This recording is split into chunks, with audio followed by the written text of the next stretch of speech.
Lamin Selmane is the field director in Dell's energy practice, focusing on the Middle East, Africa, Turkey, and France. Lamin, tell us how Dell is using nuclear energy to power your industrial operations. Yeah, good morning, everyone. Really excited and happy to be here, part of this panel with my colleagues. So my name is Lamin Selmane, so I'm part of the Dell Global Energy Practice.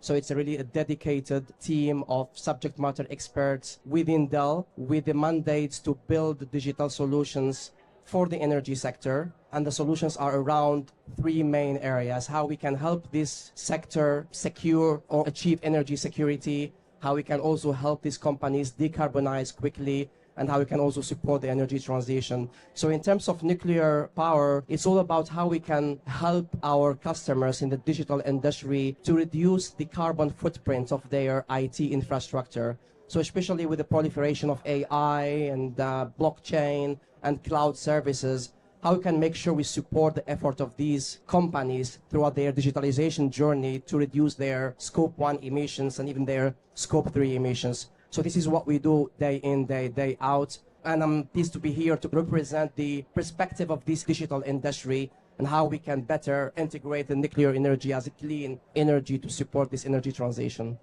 Lamin, David just mentioned AI. Talk to us a little bit about the role that AI is going to play in the future in this regard, please. In 2020, like 3 years ago, it was estimated that data centers accounted for around 2% of the global energy demand. But with the rapid rise of this data-hungry services like AI, particularly generative AI, with all the excitement around generative AI and the required banks of GPUs and chips, cloud computing as well, as I said, Bitcoin mining. So this figure is definitely expected to rise exponentially in the coming several years. So in fact, some estimates for 2030, the energy consumption of the data centers will account for more than 20% of the energy consumption. So this rapid expansion of data center capacity will definitely strain the capacity of the local grid operators to provide any kind of energy, let alone clean energy, which is the requirement today, which is basically being more and more requested by the data center users, again, to achieve their climate goals.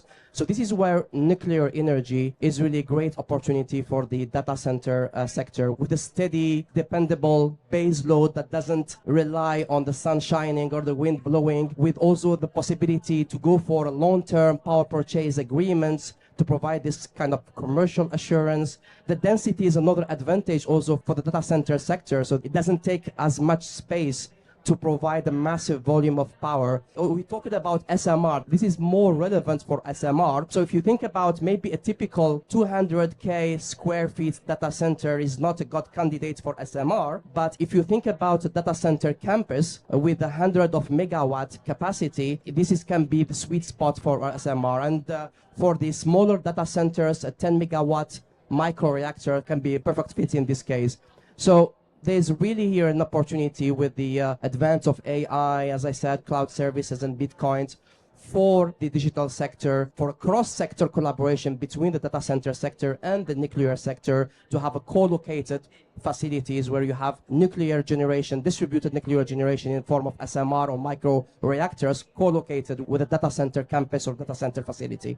If we're at COP33 5 years from now, what are we going to be talking about? What are the issues going to be? What are the highlights going to be? What are the new developments going to be? Just from your perspective. What I personally love to see in the coming 3 to 5 years is more synergy between the tech sector and the nuclear energy sector. The nuclear sector will build the capacity to provide this distributed, co-located, clean energy for data center and data center campuses, but on the other way as well, how the tech center will also power the nuclear energy with AI capabilities. For example, supporting the lifetime cost of this type of energy. There is a number of promising AI use cases that will just help the nuclear energy reduce their downtime or improve their efficiency. For example, predictive maintenance, things like visual AI as well to spot equipment damage and HSE non-compliance, and even some material leaks, and even using generative AI to create this collaborative digital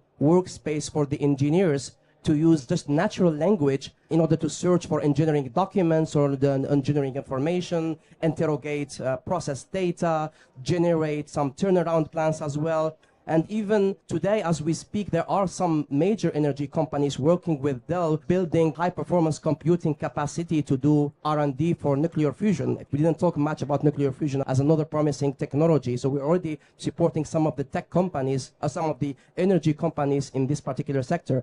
The other aspect is also how the sector can support and work with the nuclear industry to prioritize cybersecurity as within a holistic risk management approach. So the experience that the tech sector has in terms of managing some cyber threats like ransomware, like IP theft as well, especially if we talk about SMR, the IP on SMR is now a target for any states who wants to build their domestic capacities, and also the supply chain risk as well with the distributed nature of manufacturing and supply chain, especially for the SMR case. So how we can help and support this sector in terms of better awareness, in terms of sector-wide cyber incident response, in terms of vulnerability assessment. So this kind of synergy that I really look forward in the next 3 to 5 years. That's fantastic. And in this part of the world, they have a saying, it's called Inshallah, meaning God willing, all of this is going to happen. So ladies and gentlemen, please, a warm round of applause for our panelists here today on a really exciting topic.